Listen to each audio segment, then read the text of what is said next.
Hi, I'm Jessica Amir for the Finance News Network with the Hearts and Minds Investment Chairman, Chris Cuff. Hi, Chris, and welcome to the network. Hi, Jessica. Well, congratulations on the listing today. So for those that don't know, just give us an introduction to the company and the investment vehicle. The company's called Hearts and Minds Investments Limited, and it's a listed investment company. We raised $500 million, and as you said, it listed today, so we're all very proud of that. And the company will own 25 stocks, so it's a concentrated portfolio. Stocks in both Australia and offshore, so probably more than half the portfolio will be offshore. But the key thing with it is that almost everybody involved with it is doing it pro bono, and in lieu of that, we're giving away 1.5% of the value of the listed investment company every year to medical research organisations in Australia. So hopefully it's a win-win for investors and the medical research industry. And now can you tell us about the insights that will be provided from the fund managers into the fund and why that's important? Sure. Well, there's two groups of fund managers. So one group we call the core fund managers, that 60% of the portfolio will be invested in stocks that they recommend. And there's 5 core fund managers. There's Caledonia, Cooper Investors, Magellan Group, Paradise and Regal Funds Management. And so each of those groups will provide us with an ongoing list of what their top picks are, and we will use 3 stocks from each of those managers. So that's 5 managers times 3 stocks, that's 15 stocks. So that'll be 60% of the portfolio.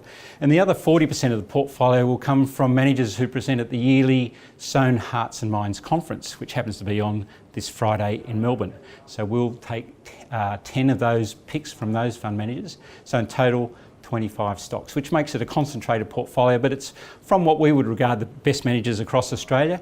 And because each manager is different to the other, you know, you get quite an eclectic mix. It should be very good. And touching back on the float itself, you received the maximum subscription, $500 million just in the first 3 days. Just tell us about why you think people really barracked behind the fund and why it's so important.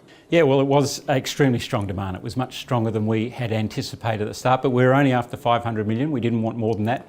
Look, I think this has sort of hit a chord. People, I think, like the concept of a charitable giving at the back end of it. So as we said, all the fund managers and other people involved with it are doing it pro bono, and Medical Research in Australia is the beneficiary. But they know they're accessing fund managers that you might not necessarily be easily able to invest with, either their sum of money or whether their funds are open.